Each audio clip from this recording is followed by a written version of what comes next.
In this video, we will learn about conversions between the metric and household systems, and we will do this by using dimensional analysis. Our objectives will be 1. Convert within the household system, 2. Convert within the metric system, and 3. Convert from household system to the metric system.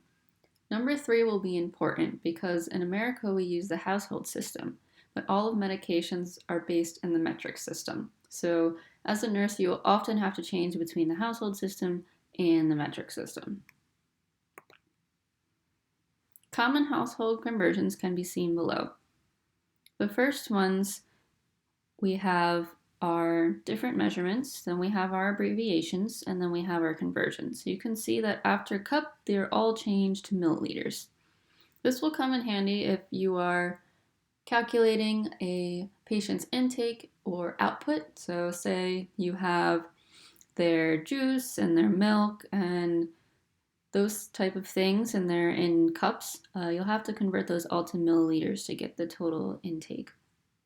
For the bottom chart here, this one has length, weight, and temperature.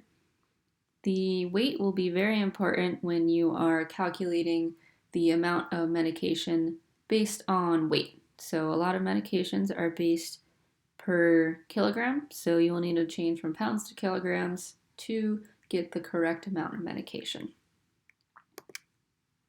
So our first example is going to be conversion within the household system. So we want to know how many cups are there in a grande coffee. So if we look over here, it tells us that the grande is 16 ounces.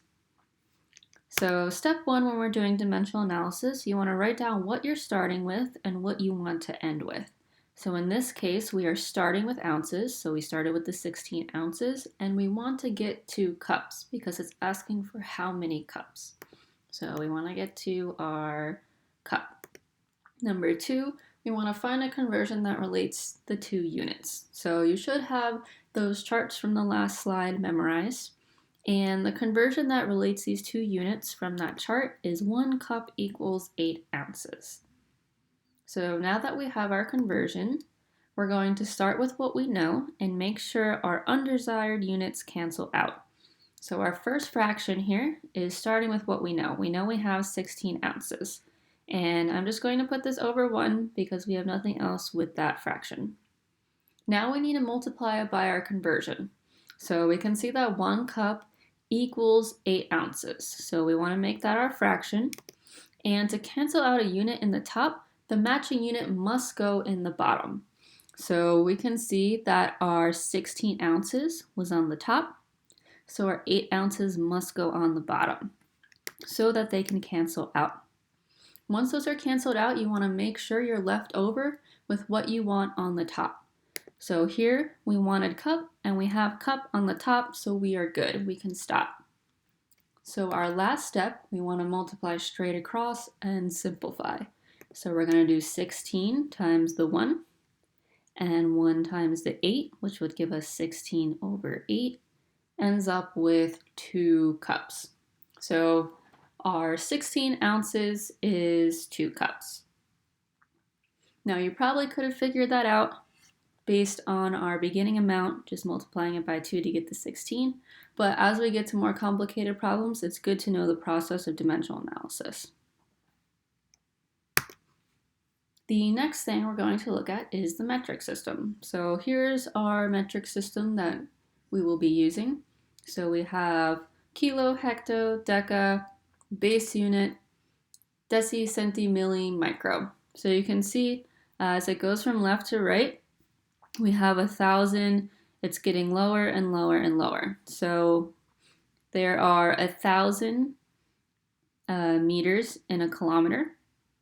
There are 100 hectoliters in a liter, and so on. Then when we get to the right, there's only 0.1 meter in a decimeter. So this is how this works. And the mnemonic device that people usually use to memorize this is King Henry died by drinking chocolate milk full of microorganisms.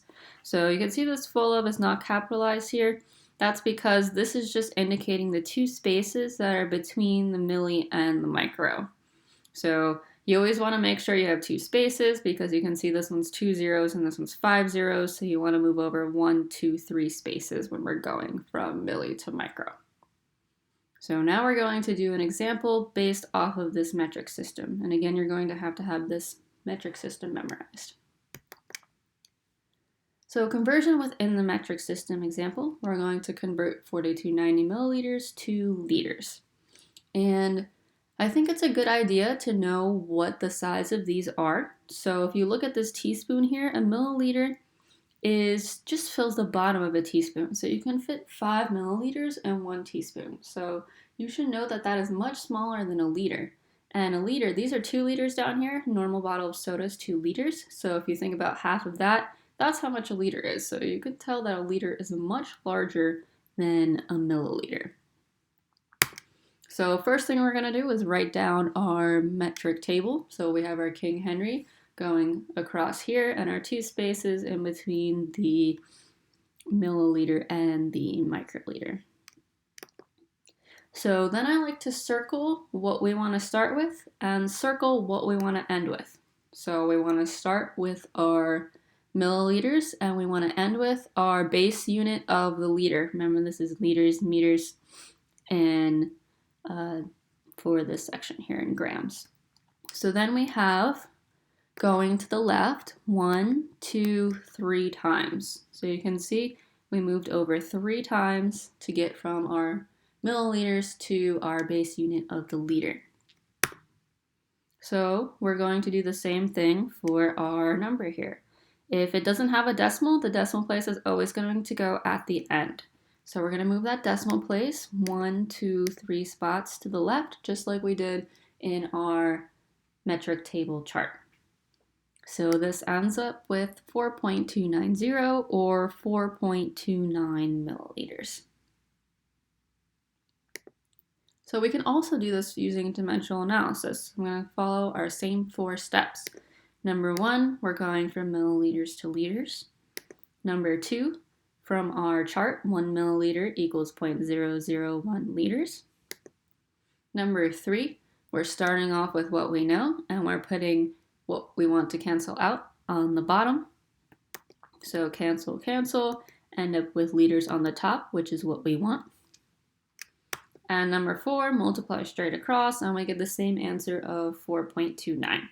So you can convert within the metric system either way. This way you would just have to memorize all of these different conversions. So if you rather just memorize the letters, the other way will work. If you want to memorize the numbers, you can do it this way. So the last part here is household to metric conversion. So this question, an infant weighs 8 pounds, 6 ounces at birth. How many kilograms does the infant weigh? So for some perspective, the average birth weight is 7.5 pounds or 3.4 kilograms. So if you remember that the average weight of a baby is 3.4 kilograms and you end up with 10 kilograms, you know something's wrong because that would be like a 20-pound baby. So make sure you remember just to give yourself some perspective so you can check your answers at the end. So again, we're going to start off with our first step. We want to go from pounds and ounces to kilograms. Now this one's a little different because we have 2 units going into 1 unit. So number 2, still the same thing. We're going to write down the conversions we have. So we have 2.2 pounds and is 1 kilogram and 16 ounces is 1 pound. So again, we're going to start off with what we know. And in this case, we do not have a conversion for ounces to kilograms, so we need to get the ounces to pounds first. So that's what we're doing here. We're getting our ounces, starting with those, using our conversion, 16 ounces in a pound, and we're going to cancel out the ounces, end up with the pounds, and we get 0.375 pounds. So now we have our ounces to pounds, so both of our units are in pounds. So we can just add those together to get our total amount of pounds. So adding those together, we get 8.375 pounds. And then we're going to use our conversion for kilograms to pounds. So we have our 2.2 pounds equals 1 kilogram. So again, start with what we know. The pounds have to go on the bottom to cancel out with the pounds on the top. So Cancel, cancel. We end up with our kilograms, and we get 3.07, rounding to the thousands place because it is less than 10. So that is how we convert within the household system, within the metric system, and from the household system to the metric system.